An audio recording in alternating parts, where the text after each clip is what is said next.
This morning drink melts body fat.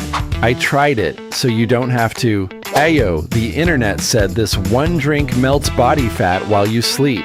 So obviously, I had to test it. Warm water, lemon, dash of honey. TikTok got everybody thinking this little combo is some kind of cheat code. People are out here replacing breakfast with lemon water.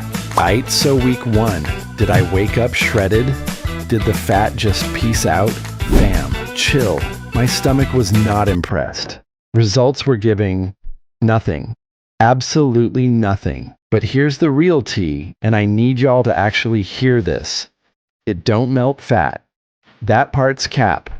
But it does get you hydrated first thing, kills them early cravings before they even start, and stops you from reaching for that venti sugary Starbucks situation at 7 a.m. That's the actual move far. See, it ain't about the drink. It's about the habit it replaces. Small swaps, calorie deficit, boring stuff that actually works. No potion, no shortcut, just you being consistent, no excuses. As if lemon water really melted fat, everybody and they mama would be ripped by now. Consistency bussin' different out here. Trust.